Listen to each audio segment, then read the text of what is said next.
Hello, my name is John Cullen from Queen Street Osteopaths. This video is about the stretches for the thigh muscle, the muscle that runs down the front of the leg.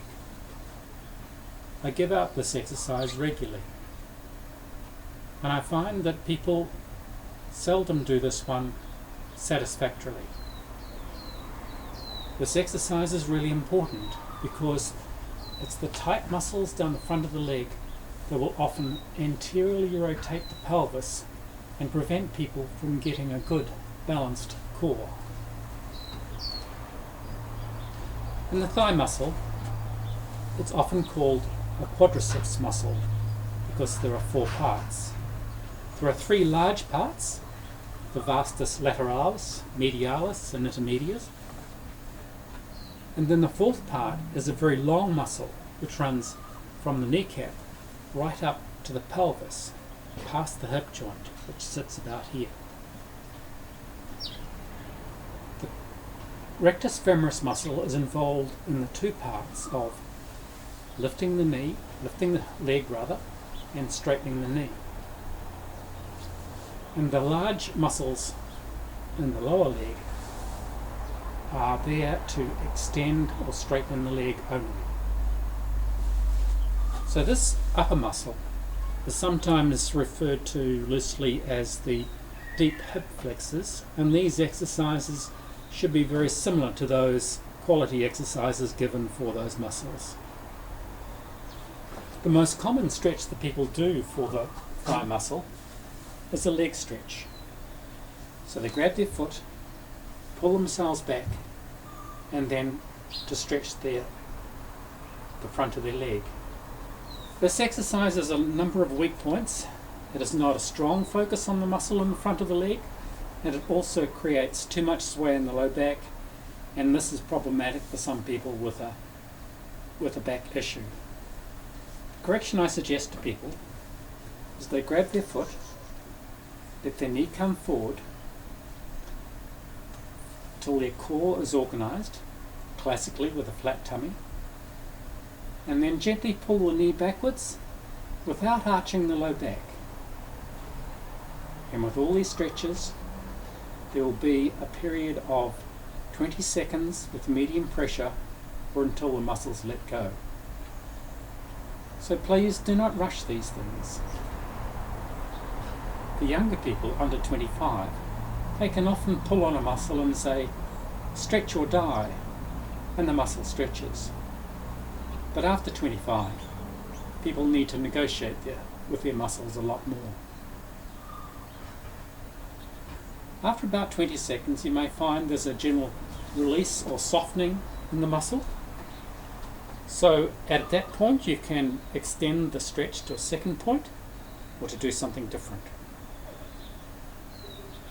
The second part is the modifications to this one. What I often have with people have knee issues. It's not functioning as well as it once was. And sometimes there's balance issues. So I suggest what I call the two-chair technique, in which you put one leg on the chair behind you, and then to engage the muscle down the front of the thigh, tilt the pelvis until you feel the muscle stretching here. Once again, medium pressure, 20 to 30 seconds.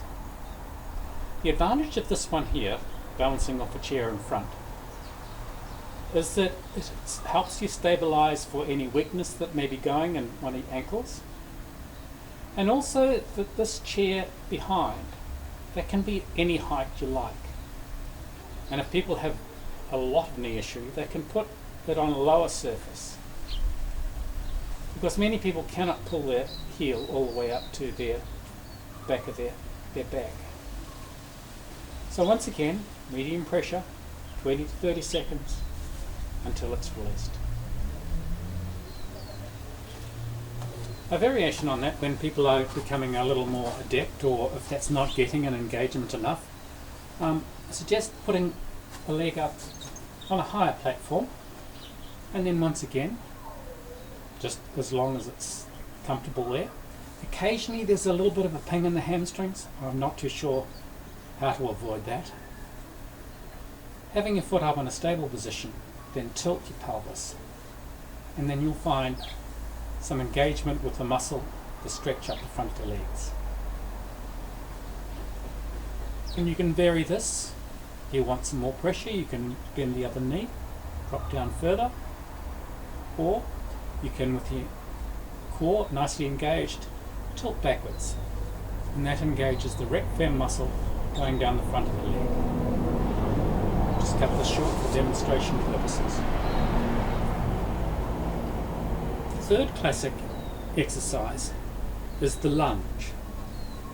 Now, most people do a lunge, which is classically put one foot in front of the other and bend forward to stretch the front of the leg. The modification that I suggest is you place one foot in front, tilt the pelvis until the core is fully engaged, and then slide forward or drop down on the lower knee.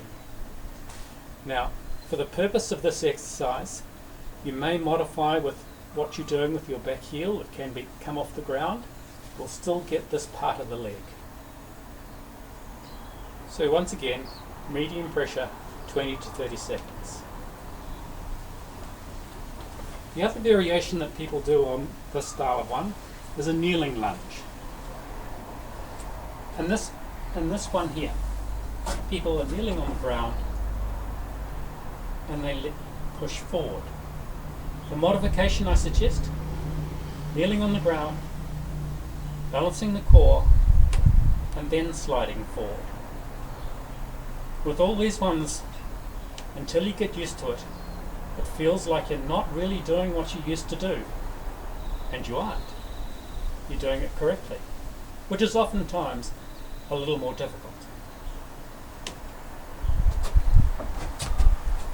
The last variation on that lungy type technique is one that comes from the Tai Chi practice that I was doing. And I call this one waiting for beers. Put one foot in front of the other, flatten the core, all the weight on the back foot, no weight on the front foot. Tilt the pelvis, drop down, and you feel it warming up through the bottom, through this area of the anterior thigh. Hold that for a few seconds. And then you can swap legs. And tuck it in, drop down towards the back heel, and you feel an engagement. This is a warming up exercise for the thigh. And if you're just standing there, you can swap side to side. And I call this waiting for beers. So with all these exercises, light to medium pressure, 20 to 30 seconds. And if you have another favorite thigh stretch exercise, just remember to organize your core before you go in to tighten up the muscles. So enjoy the thigh stretch, and that is one of the key things that I have found that will help people with their posture and quite often their low back pain.